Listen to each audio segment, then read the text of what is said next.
신비로운 푸른 눈을 가진 매력적인 한 남자가 있었습니다. 어느 날 그는 전 세계 천재들을 한자리에 불러 모으기 시작했죠. 천재들은 그의 지적인 매력과 확고한 신념에 매료되었는데요. 천재 이론 물리학의 괴짜 리처드 파인만, 양자역학의 수장 닐스 보어, 20세기 최고의 수학 천재 존 폰 노이만, 물리학의 거인 엘리코 페르미, 별이 빛나는 원리를 밝혀낸 한스 베테 등 당대 최고의 수많은 천재 과학자들이 모이게 되었습니다. 그렇게 탄생한 것이 바로 원자폭탄이었죠. 때는 1945년 여름, 미국 뉴멕시코주 엘라모고도 사막. 전 세계에서 모인 최고의 천재 과학자들은 인류 역사상 가장 강력한 파괴력을 지닌 무기를 만들었고 드디어 역사상 최초의 핵실험을 실행하게 됩니다. 총 13만 명 규모의 인원과 쏟아부은 비용이 당시 돈으로 20억 달러, 현재 가치 기준으로 따지면 약 42조에 육박하는 어마어마한 돈이 들어간 맨해튼 프로젝트. 그리고 이 모두를 이끌었던 사람은 바로 푸른 눈이 신비로운 남자 줄리어스 로버트 오펜하이머였습니다. The stakes, the billions of dollars, the hundreds of thousands of people who've been involved in building to this one moment of this test of this new weapon, all of that responsibility falling very squarely on Oppenheimer's shoulders. 무려 3년에 걸친 연구 끝에 드디어 시작된 트리니티 실험. 1945년 7월 16일 오전 5시 29분. 5, 4, 3,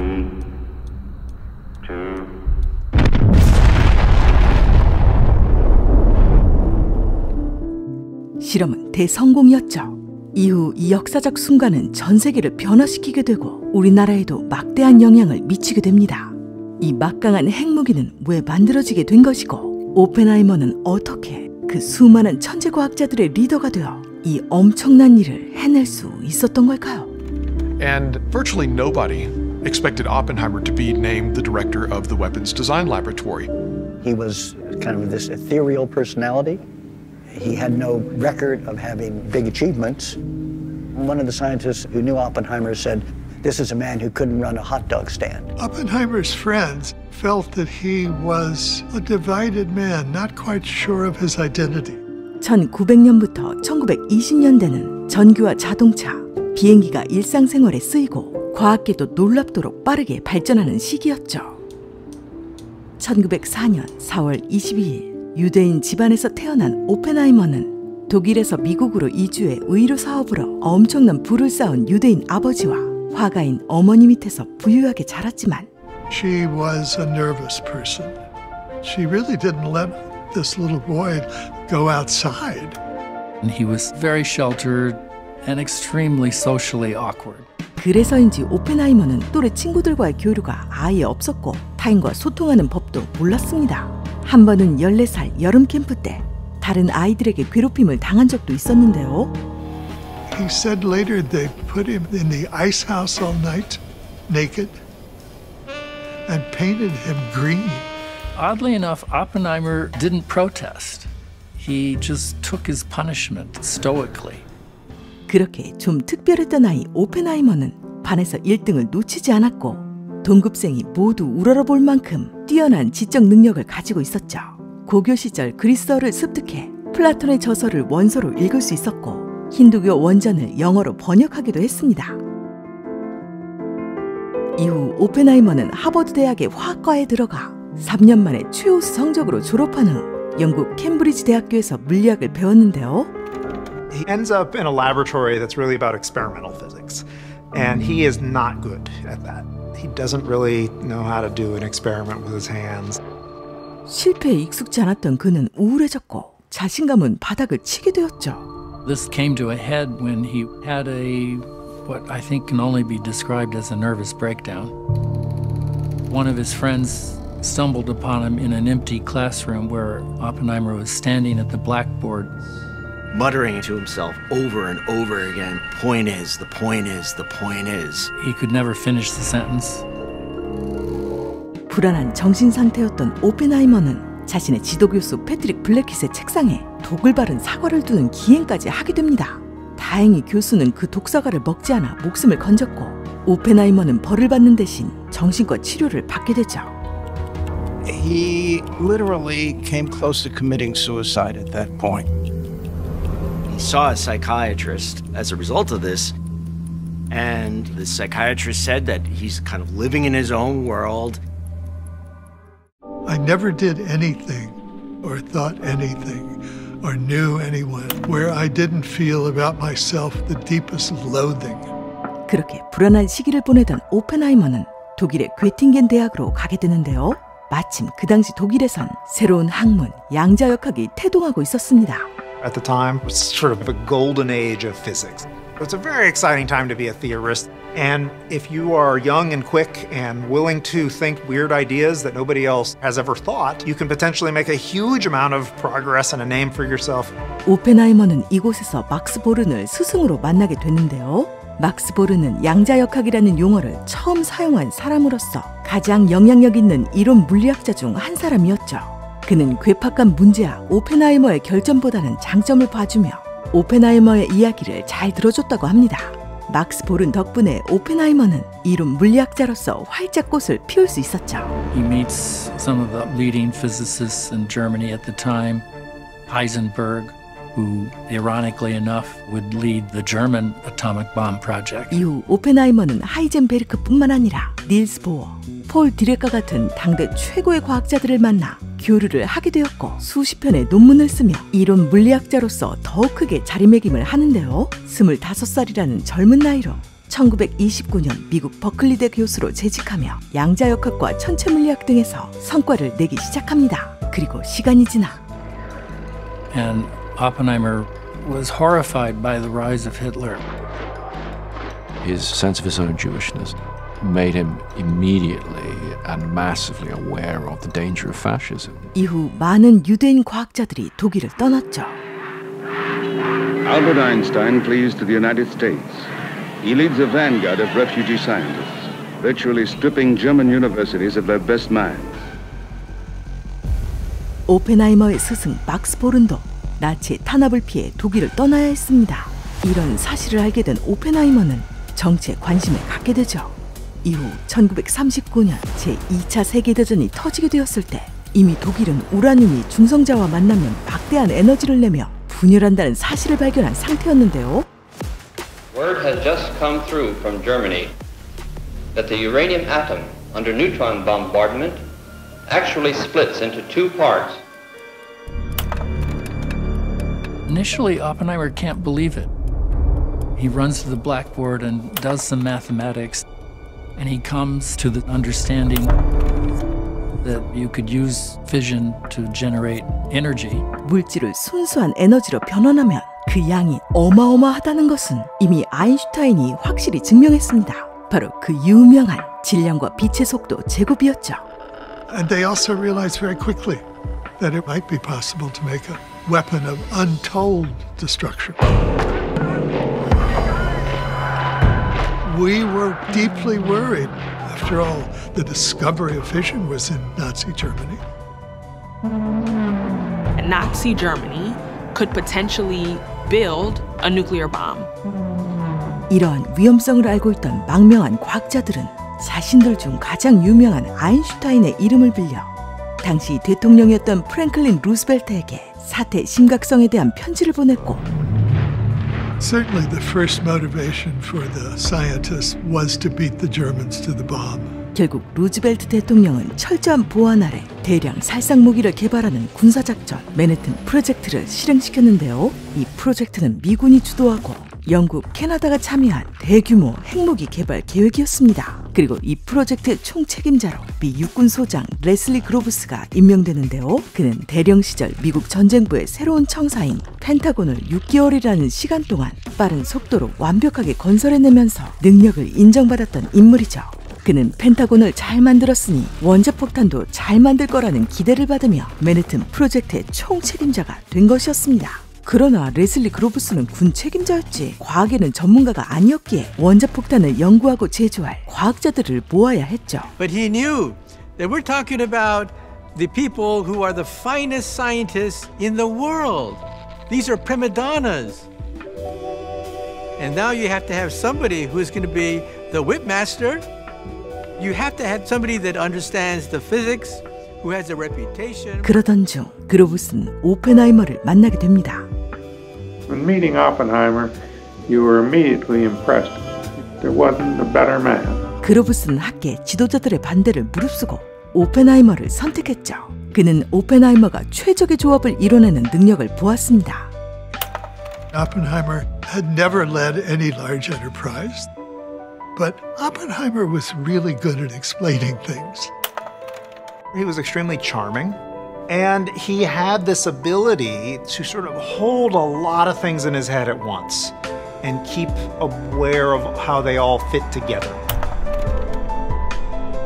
And this is apparently what General Groves recognized in him. 미국 뉴멕시코주의 황량한 사막, 이곳에 세워진 로스앤러모스 연구소의 소장이 된 오펜하이머는 원자폭탄의 모든 연구와 설계를 책임졌는데요. 그는 전 세계의 천재 과학자들을 끌어모으기 시작했죠.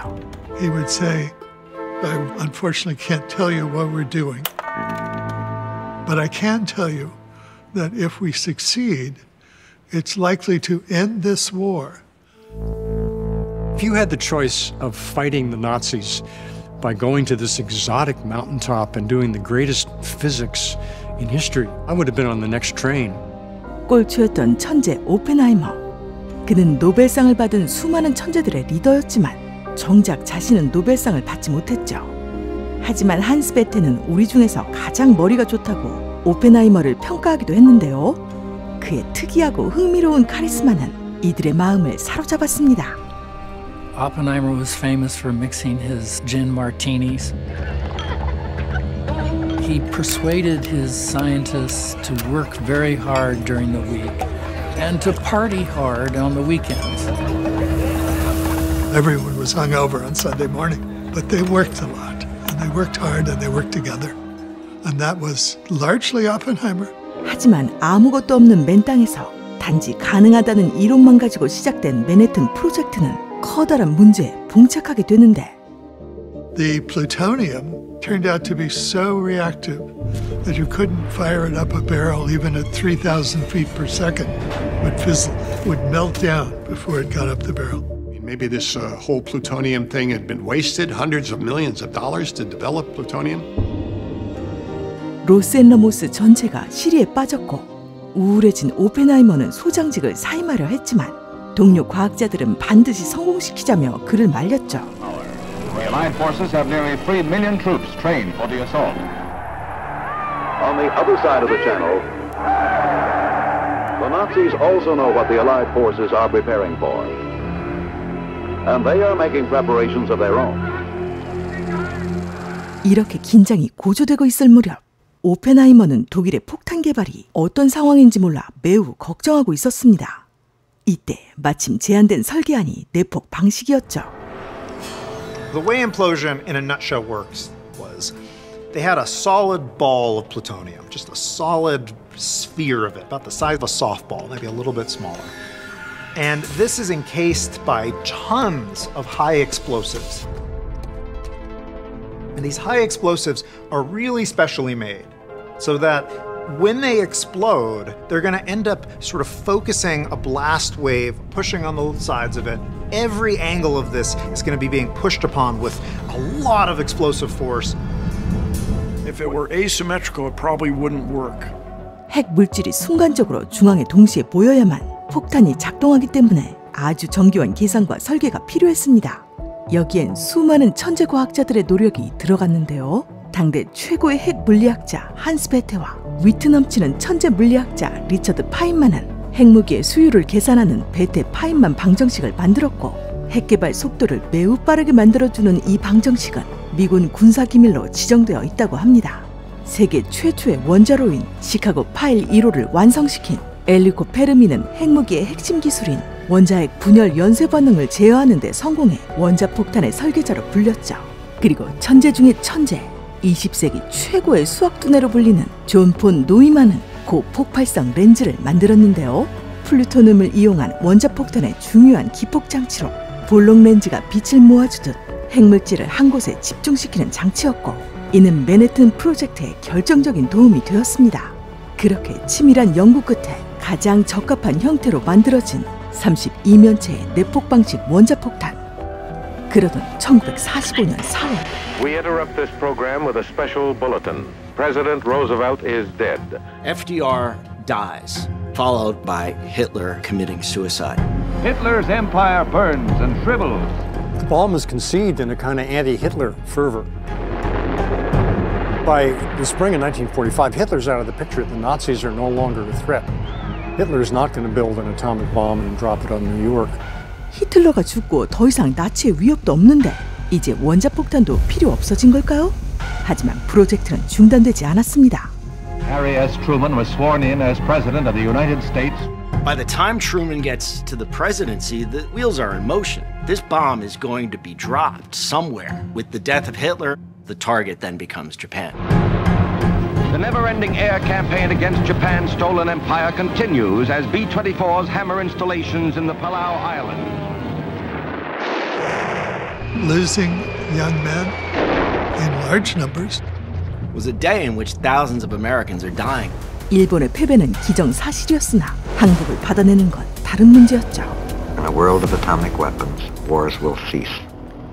It is an act of destruction and creation potentially at the same time. An act of war and an act of peace. That this thing, if mishandled, could end humanity, but if properly handled and harnessed, could actually lead to an era of peace and prosperity for the entire world. 마치 인간이 불을 얻었던 때처럼 인류는 핵무기를 손에 넣으려 하고 있었습니다. 1945년 여름. For this thing to work, all of those explosives and their detonators and the things powering them and the batteries and everything else has got to work perfectly.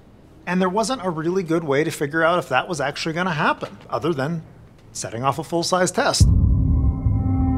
And Oppenheimer chooses the name for the site, Trinity. 트리니티라는 이름은 오펜하이머가 읽던 존 더넷시에서 영감을 얻었다고 하죠. 트리니티 실험에 사용되는 핵무기는 플루토늄을 이용한 원자폭탄으로 통칭 가젯이라 불렸는데요. Sunday, July 15, 1945. Alamogordo, New Mexico. It is D-1 for the test of the world's first atomic device. 당시 트루먼 대통령은 포츠담 회담에 참석해 스탈린과 처칠을 만나기로 되어 있었죠. 유럽과 태평양 전쟁의 미래를 논의하기로 된 자리인 만큼 그때까지 핵무기 보유국이라는 입지를 확정해야 했습니다. 원자폭탄 개발의 책임자인 오펜하이머가 느끼는 부담감은 상당했는데요. He chain smoked, which he pretty much always did anyway. There's a famous picture from that evening where Oppenheimer himself crawls up the tower to the top where the bomb has been hoisted. He's checking all the final plugs to make sure that everything is in order. He's clearly worried, trying to check every last little detail. 폭탄 실험이 성공할지 알 수 없다며 폭탄이 안 터지는데 $10를 걸기도 했을 만큼 불안해했던 오펜하이머. 어떤 이는 지구 대기 전체가 불타서 인류를 통째로 집어삼킬까 봐 걱정했습니다. 1945년 7월 16일 동트기 전 폭탄은 30m짜리 탑 꼭대기에 걸린 채 폭발을 앞두고 있었죠. 오펜하이머는 현장 벙커에 있었습니다. Oppenheimer braced himself, according to some accounts, uttering the words, "Lord, these affairs are hard on the heart." T-minus 10, 9, 8. Seconds are hours. 5, 4, 3, 2. And all of a sudden,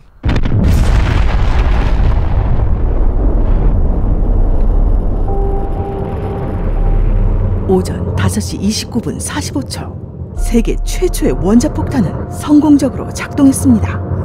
and the first mushroom cloud started going up. It was orange and purple and blue and yellow, and it roiled and it grew as it rose.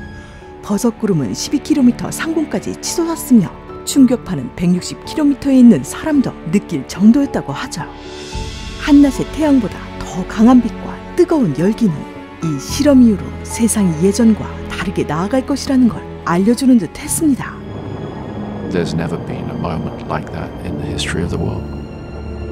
The view of the world and the view of what matter is, what we are made of, it palpably changes. It's an unleashing of a force never before imagined and can never be ignored from this point on. 실험 성공 후 오펜하이머는 의기양양해졌고 이 업적을 무척 자랑스러워했습니다. 트루먼 대통령은 그리브스 장군으로부터 실험 결과의 성공과 예상을 뛰어넘는 위력을 확인한 후 일본에 대한 입장을 확실히 했죠. Our demand has been and it remains unconditional surrender. 1941년 12월 하와이 진주만 기습에서부터 시작된 일본의 공격은 계속되고 있었고 히틀러는 몰락했지만 그럼에도 끝날 기미가 보이지 않는 전쟁에 모두가 지쳐있는 상황이었습니다. Everybody knew somebody who was not living anymore because of this. 중대한 윤리적 문제가 있었지만 결국 일본에 원자폭탄을 투하하기로 결정합니다. With the bomb ready to go, I mean, the choices are appalling. You know, they know perfectly well that if they use these weapons on Japanese men, women, and children in cities, there are going to be a couple 100,000 people who die. But if they don't stop the war with the bomb, there may be millions more that die. 처음엔 희생자를 최소화하기 위해 사람이 적은 도쿄만에 폭탄을 터뜨려 항복을 받아내려 했지만 미 의회와 오펜하이머는 불모지의 투하에서는 그 무시무시한 파괴력을 제대로 보여줄 수 없다고 판단했죠. 그리고 며칠 후 오펜하이머의 비서였던 앤 윌슨은 그가 중얼거리는 소리를 듣게 되는데 Those poor little people, those poor little people. She stops him and says, Robert, what are you muttering about? You know, the bomb was going to be used on a Japanese city or two, and the victims were going to be civilians, a whole city. And yet we know that same week, and he was instructing them exactly how the bomb should be dropped and at what altitude it should be detonated for the maximum destructive power. 너무나도 상반된 양면성을 보여준 오펜하이머. 그는 과연 어떤 생각이었을까요? 어쨌든 폭탄이 투하될 도시가 결정됩니다. Hiroshima was a flat city, and with the city set aside, it was possible to see the effects of the bomb all the way out to the edges. That's why Hiroshima was chosen. 1945년 8월 6일 B-29 폭격기 에놀라 게이는 티니언 섬에서 인류의 첫 원자폭탄 리틀보이를 싣고 히로시마로 날아갑니다. 무시무시한 원자폭탄을 실은 이 폭격기의 애칭 에놀라 게이는 아이러니하게도 조종사의 어머니 이름이었다고 하죠. 그리고 리틀보이의 최종 조립은 이 폭격기 안에서 이루어졌다고 하는데요. 혹시나 발생할 사고에 대비하기 위함이었습니다. 게다가 오펜하이머는 비, 안개, 구름 등 아주 조금의 변수라도 있을 시 투하를 중단하라는 지시를 내렸는데요. 만약 폭탄을 투하했는데 불발로 마무리된다면 엄청난 신기술을 담은 신무기를 고스란히 적국에 넘겨주는 꼴이 되기 때문이었죠. 그렇게 모든 준비가 완벽한 상태에서 일본 히로시마에 원자폭탄 리틀보이가 투하됩니다.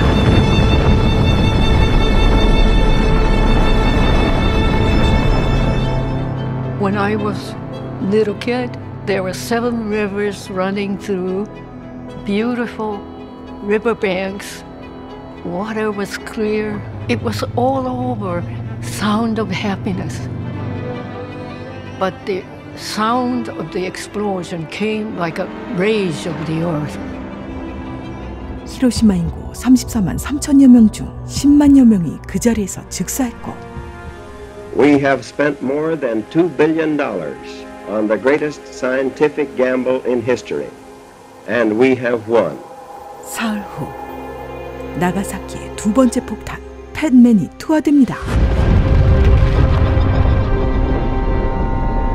Japan could read its doom. This was more than a routine bombing. It was the funeral pyre of an aggressor nation. 산악지대였기에 히로시마보다 피해는 적었지만 폭발 당시 온도가 콘크리트까지 녹일 수 있는 3,900도까지 치솟았다고 하죠. 또한 폭발 중심에서 2km 떨어진 곳에서 안경 유리가 녹을 정도의 열기였는데요. But still, tens of thousands of people were killed in these attacks. Cities were destroyed. 인류 최대의 막대한 피해를 입은 일본은 무조건 항복을 선언하게 되고 전쟁은 끝이 납니다. 그렇게 1945년 8월 15일 한국은 광복을 맞이하게 되죠. Of course, a great many people felt that the atomic bomb had ended World War II. Perhaps it had. And Robert Oppenheimer was the guy who made it happen. 그 오펜하이머는 미국의 전쟁 영웅으로 추앙받게 됩니다. 그는 이제 더 이상 주변인이 아니라 세상의 중심에 선 사람이 되었죠. 하지만 동시에 깊은 죄책감에 시달렸습니다. If there is another world war, this civilization may go under. We said, but when you come right down to it, the reason that we did this job is because it was an organic necessity. If you're a scientist, you believe that it's good to find out how the world works, that it's good to find out what realities are. It is good to turn over to mankind the greatest possible power to control the world and deal with it according to its lights and values. 오펜하이머는 핵무기의 무자비한 참상에 충격을 받았지만 빠른 전쟁 종결을 위해 과거로 돌아가더라도 여전히 핵무기를 개발했을 거라고 합니다. 과학자라는 죄를 알아버렸다고 말한 오펜하이머. 핵무기를 올바르게 통제해야 하고 오직 평화적으로만 사용해야 한다는 막중한 책임감을 느끼고 있었죠. 이후 오펜하이머의 나머지 삶은 자신이 만든 원자폭탄의 사용을 막고 핵무기를 반대하는 데 바치게 됩니다. 하지만 당시 미국은 소련과의 냉전을 겪고 있었고 트루먼 대통령의 관심은 원자폭탄보다 더 엄청난 파괴력을 지닌 수소폭탄 개발을 원하고 있었습니다. Mr. President, I have blood on my hands. This is exactly the wrong thing to say to the guy who made the decision to drop 2 such bombs on 2 Japanese cities. 수소폭탄 개발을 반대하던 오펜하이머는 미국 정부의 눈밖에 나게 되었고 소련의 핵개발 기술을 넘긴 스파이 취급까지 받게 되었습니다. 그렇게 정치적인 희생양이 된 그는 1967년 식도암으로 생을 마감하게 되죠. 과학의 양면성을 여실히 보여준 오펜하이머. 그는 세상을 바꿔놓았죠. We knew the world would not be the same. 이제는 핵무기가 없는 과거로 돌아갈 수 없습니다. 원자폭탄의 아버지라 불리우는 오펜하이머는 우리 한국 역사에도 영향을 끼쳤는데요. 우리나라에서는 크리스토퍼 놀란 감독의 영화 오펜하이머가 오는 광복절인 8월 15일에 개봉합니다. 20세기 가장 중요한 역사적 사건 속에 한 사람의 파란만장한 갈등과 고뇌를 놀란 감독의 차원 높은 시선과 터치로 느껴볼 수 있는 영화 오펜하이머. 이 다큐멘터리 전쟁의 종식자 오펜하이머와 원자폭탄은 8월 15일 오펜하이머 영화 개봉에 앞서서 유니버셜과 놀란 감독이 직접 합작해 제작한 다큐멘터리로 영화를 보기 전 인간 오펜하이머에 대한 심도 깊은 이해를 위해 꼭 보시길 추천드립니다. 국내에서는 8월 1일부터 오직 쿠팡 플레이에서만 보실 수 있습니다. 그럼 저는 더욱 유익한 영화 이야기로 다시 돌아올게요. 영화와 역사를 한 번에 믿고 보는 카란이었습니다.